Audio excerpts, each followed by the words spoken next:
Baiklah, di sini saya akan melanjutkan tentang kepribadian. Asal kata personality, persona dari bahasa Greek atau Yunani adalah topeng. Personality sama dengan seperti topeng. Personality sama dengan kepribadian atau public self atau tampilan diri, yaitu presentasi diri seseorang ke dunia luar. Definisi kepribadian. Kepribadian Atkinson tahun 98, segala bentuk pola pikiran, emosi, dan perilaku yang berbeda dan merupakan karakteristik yang menentukan gaya personal individu dan mempengaruhi interaksinya dengan lingkungan. Witherington menggambarkan kepribadian sebagai keseluruhan tingkah laku seseorang yang diintegrasikan sebagaimana yang nampak pada orang lain. How every human being is, like all other human beings, like some other human beings, like no other human being. Watak dan pribadi seseorang dalam manifestasi sehari-hari tidak selalu menggambarkan diri apa adanya, menggunakan tutup muka untuk menutupi kelemahan. Manusia unik dan kompleks. Unik terdapat perbedaan individual antar manusia dan dengan makhluk-makhluk lain. Kompleks melibatkan berbagai aspek yaitu kognitif, afektif, psikomotor, dan sosial, saling berinteraksi dan bersifat dinamis.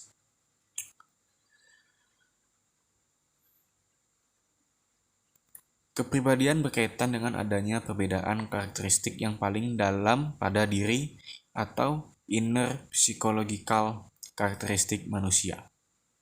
Perbedaan karakteristik tersebut menggambarkan ciri unik dari masing-masing individu. Faktor penentu kepribadian. Kepribadian, keturunan, lingkungan, dan situasi. Karakteristik kepribadian. 1. Kepribadian menggambarkan perbedaan individu. Sikap manusia dapat dianggap sebagai suatu kepribadian yang berbeda jika sifat tersebut menyebabkan ia berperilaku berbeda dengan orang lain. 2. Kepribadian menunjukkan konsistensi dan berlangsung lama. 3. Kepribadian dapat berubah. Batasan kepribadian. Menurut Allport, watak dan kepribadian adalah sama, tapi dapat berbeda. Watak digunakan untuk memberi penilaian tentang perangai dan perbuatan manusia berdasarkan norma-norma masyarakat. Kepribadian lebih cenderung memberikan gambaran apa adanya. Kepribadian merupakan organisasi yang dinamis yang ada pada individu, di mana terdapat beberapa sistem psikologikal yang menentukan perilaku dan berpikir individu. Batasan kepribadian menurut Allport dan diterangkan sebagai berikut. Organisasi dinamis. Keyakinan terdiri dari perilaku dan pikiran yang diterima individu sebagai pola yang berkaitan untuk mencapai tujuan. Psikofisik kepribadian merupakan kerja tubuh dan jiwa. Keduanya tidak dapat dipisahkan dan saling mempengaruhi. Menentukan kepribadian memainkan peranan aktif dalam tingkah laku individu, atau juga disebut determine. Selanjutnya, kesimpulan. Kesimpulan dari materi ini adalah kepribadian memiliki keunikan atau kekhasan yang berbeda antara individu satu dengan yang lain. Individu memiliki style atau gaya untuk berpikir dan berperilaku yang konsisten dalam menghadapi lingkungan yang berbeda-beda. Kepribadian memiliki fungsi adaptasi, yaitu menyesuaikan diri dengan lingkungan hidupnya. Kepribadian dan temperamen. Kepribadian pola-pola perilaku yang dimiliki subjek diperoleh dari faktor pembawaan dan lingkungan. Lebih dinamis dan dapat diubah melalui fungsi insentif.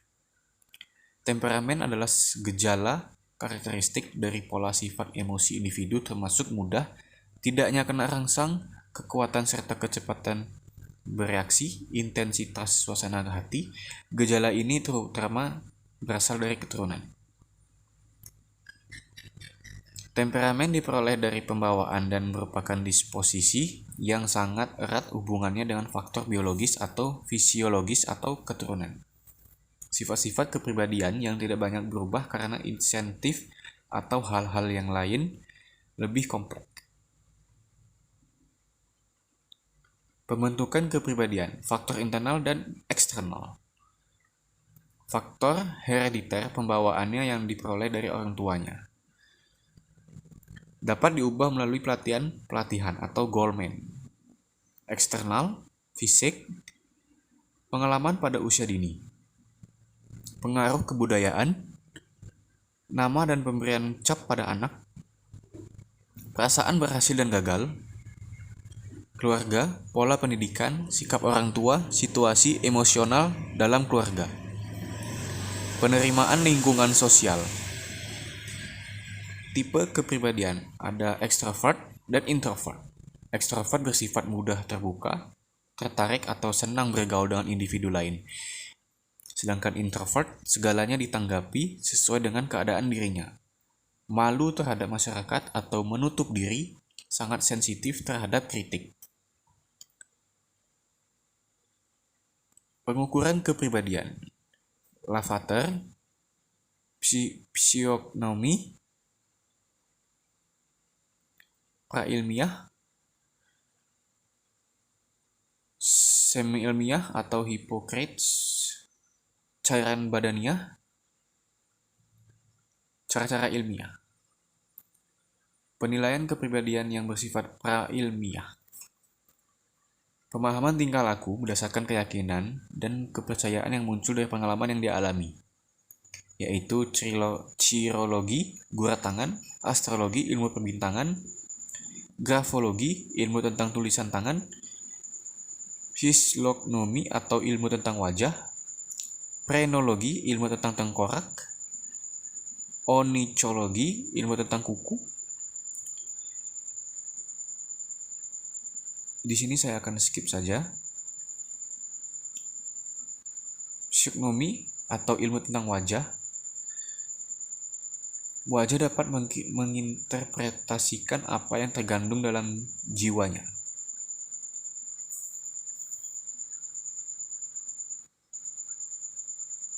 Ini contoh muka-muka yang tentang wajah.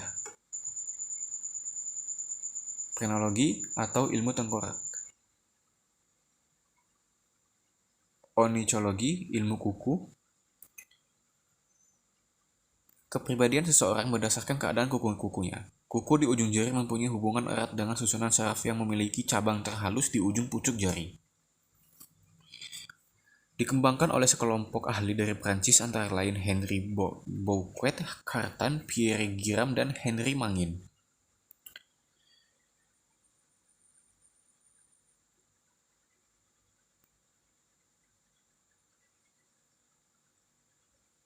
Tes objektif. Tes objektif menurut Samuel tahun 81 merupakan salah satu teknik asesmen pengukuran kepribadian dengan menggunakan pertanyaan yang terstruktur dan dapat diskor secara objektif.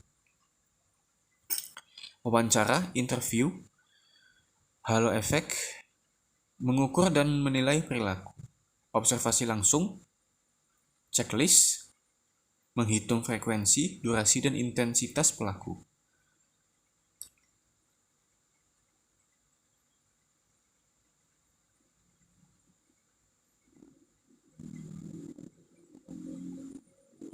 Mungkin itu yang bisa saya sampaikan. Assalamualaikum warahmatullahi wabarakatuh.